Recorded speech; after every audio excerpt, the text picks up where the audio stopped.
26 अप्रैल 2021 आज की ताज़ा खबर। दैनिक भास्कर लिखते हैं, देश में 18 से 45 साल वालों को ऑनलाइन रजिस्ट्रेशन के बाद ही टीके की अनुमति होगी।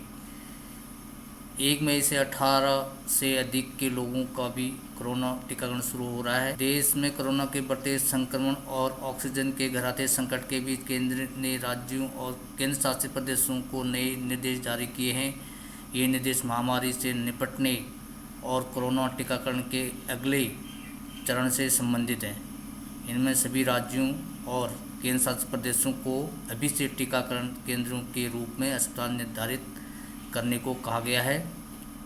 बताते चलें कि 1 मई से 18 से 45 साल के लोगों के लिए भी कोरोना टीकाकरण शुरू होने जा रहा है।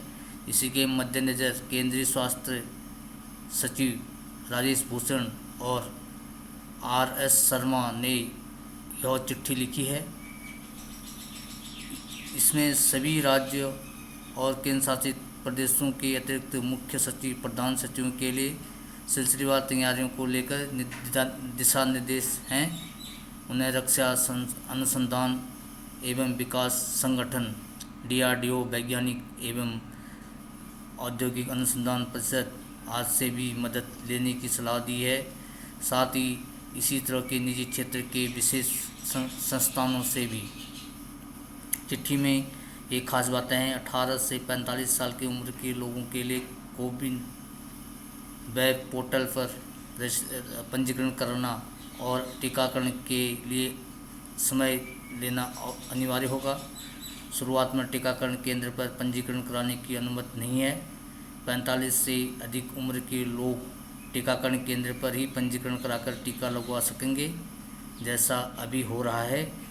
टीका लगवाने के लिए पेश किए जाने वाले दस्तावेज पहले जैसे ही हैं। टीका निर्माताओं ने पहले ही टीके के दाम घोषित किए हैं। 1 मई से इसके अनुसार टीका मुहैया कराएंगे। कांग्रेस शासित 4 प्रदेशों ने टीके पर टीका स्टॉक करने का आरोप लगाया। छत्तीसगढ़, राजस्थान, पंजाब और झारखंड ने केंद्र सरकार पर टीका का स्टॉक करने का आरोप लगाया है। इन राज्यों के स्वास्थ्य मंत्रियों ने रविवार को वीडियो कॉन्फ्रेंसिंग के जरिए कहा कि उनके यहाँ टीकों की कमी है। 1 मई से 18 साल से ऊपर वालों को टीका लगेगा, जबकि इसके लिए केंद्र सरकार टीका मुहैया नहीं करा रही है। राजस्थान के स्वास्थ्य मंत्री रघु शर्मा ने कहा कि सीरम इंस्टीट्यूट ने कहा है कि वह 15 मई से पहले टीका मुहैया नहीं करा पाएगी। ऐसे में 1 मई से 18 से 45 साल के लोगों को टीका कैसे लगाया जाएगा? निःशुल्क टीका भी लगता रहेगा। निजी अस्पताल केंद्र सरकार से टीकों की खुराकों को लेकर 250 रुपये प्रति खुराक के हिसाब से लोगों को टीका लगा रहे हैं। 1 मई से यह व्यवस्था खत्म हो जाएगी। निजी अस्पतालों को सीधे टीका निर्माताओं से खुराकें खरीदनी होंगी। राष्ट्रीय कोविड-19 टीकाकरण रणनीति के अनुसार सरकारी टीकाकरण केंद्रों में स्वास्थ्यकर्मियों, अग्रिम मोर्चे पर तैनात कर्मियों और 45 साल से अधिक आयु के लोगों को केंद्र की ओर से निःशुल्क टीके लगाए जाते रहेंगे। केंद्र पर भीड़ नियंत्रित करने के लिए यह व्यवस्था, चिट्ठी में कहा गया कि टीका केंद्र पर भीड़ नियंत्रण करने के लिए ऑनलाइन पंजीकरण अनिवार्य किया है। एक अधिकारी ने कहा कि सभी को टीके लगवाने की शुरुआत होने के बाद टीकों की मांग बढ़ने का अनुमान है। शुरुआत में टीकाकरण केंद्रों पर पंजीकरण कराने की अनुमति नहीं होगी, ताकि कोई गलतफहमी न हो। कोरोना चैन तोड़ने के लिए CM की घोषणा। दिल्ली में 2 मई तक जारी रहेगा लॉकडाउन। दिल्ली में बेकाबू कोरोना का चैन तोड़ने के लिए दिल्ली सरकार ने 1 हफ्ते के लिए लॉकडाउन बढ़ाने की घोषणा की है। अभी यह लॉकडाउन 2 मई सोमवार सुबह 5 बजे तक के लिए बढ़ाया गया है। इससे पहले 6 दिन का लॉकडाउन लगाया गया था, जो कि 26 अप्रैल सुबह 5 बजे तक था। दिल्ली के मुख्यमंत्री अरविंद केजरीवाल ने कहा, लॉकडाउन के दौरान हमने देखा कि पॉजिटिविटी रेट लगभग 36-37% तक पहुंच गया है। 1-2 दिन में संक्रमण दर थोड़ी कम हुई है और आज 30% के नीचे आई है, पर हालात अच्छे नहीं हैं, इसलिए लॉकडाउन को बढ़ाना ज़रूरी है। मुख्यमंत्री ने कहा कि पिछले हफ्ते हमने 6 दिन का लगाया था, जो कल सुबह 5 बजे ख़त्म हो रहा है। बढ़ते कोरोना को देखते हुए यह फैसला ज़रूरी था, लेकिन अभी भी कोरोना का बढ़ना जारी है। ऐसे में सबका और जनता का एक ही मत यही है कि लॉकडाउन अभी से बढ़ाया जाना चाहिए। गुड़गांव के कथुरिया अस्पताल में ऑक्सीजन खत्म होने से 4 कोरोना पेशेंट ने दम तोड़ा। गुड़गांव शहर के प्राइवेट कथुरिया हॉस्पिटल में रविवार सुबह 11 बजे ऑक्सीजन खत्म हो गई। उस समय अस्पताल में 50 कोरोना पेशेंट एडमिट थे। ऑक्सीजन की सप्लाई नहीं मिलने से पेशेंट की सांसें अटकने लगी और अफरा तफरी मच गई।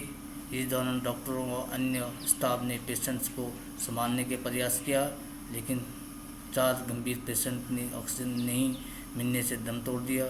इस दौरान मृतकों के परिजनों का रोष प्रकट करते हुए काफ़ी हंगामा किया, लेकिन वहाँ पर पुलिस ने लोगों को शांत कराया। दैनिक भास्कर लिखते हैं, गूगल के सह संस्थापक लैरी पेज ने पिछले 4 महीने में ही 1.5 लाख करोड़ रुपए कमाए। महामारी में भी बड़ी कंपनियों के सीईओ मालामाल। कोरोना ने दुनिया भर को आर्थिक संकट पर डाल दिया।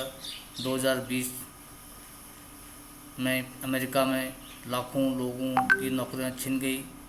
कई कंपनियों भी बंद होने के कगार तक पहुंच गई, लेकिन इस दौरान भी कई कंपनियों के सीईओ के वेतन और अतिरिक्त पैकेज के रूप में मिलने वाली रकम पर कोई प्रभाव नहीं पड़ा। अब विमान बनाने वाली कंपनी बोइंग की बात करें तो पिछले साल उसका प्रदर्शन बेहद ख़राब था। महामारी के इस कारोबार को ख़त्म कर दिया और कंपनी ने 30,000 कर्मचारियों को निकाल दिया। कंपनी को करीब 90,000 करोड़ रुपये का नुकसान हुआ। इसके बावजूद कंपनी के सीईओ डेविड केल हॉल को 158 करोड़ रुपये मिले।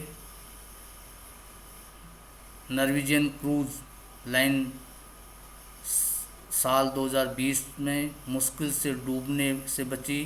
क्रूज इंडस्ट्रीज में ठहराव के कारण कंपनी को 20,000 करोड़ रुपये का नुकसान हुआ और उसने 20% कर्मचारियों को निकाल दिया, मगर कंपनी ने अपने सीईओ फ्रैंक डेल रियो को वेतन से दुगना से अधिक $36.4 मिलियन यानी करीब 273 करोड़ रुपये दिए। वहीं हिल्टन, जहां लगभग 1/4 कॉर्पोरेट कर्मचारियों को बैठा दिया, कंपनी को 5400 करोड़ रुपये का नुकसान हुआ। फिर भी हिल्टन ने अपने सीईओ क्रिस नासिट्टा को 2020 में 419 करोड़ रुपये का मुआवजा दिया। ये थे आज के मुख्य समाचार। दोस्तों, सोशल ट्यूब में आपका स्वागत है। सोशल ट्यूब पर आपको हर दिन समाचार पत्रों के माध्यम से आप तक समाचार पहुंचाने का प्रयत्न करता है, जिससे आपको पता रहे आज के समाचार पत्रों में मुख्य खबर क्या छपी है। इसलिए हर नोटिफिकेशन हेतु चैनल को सब्सक्राइब तथा शेयर जरूर कीजिए। साथ में बेल आइकन को दबाना न भूलें।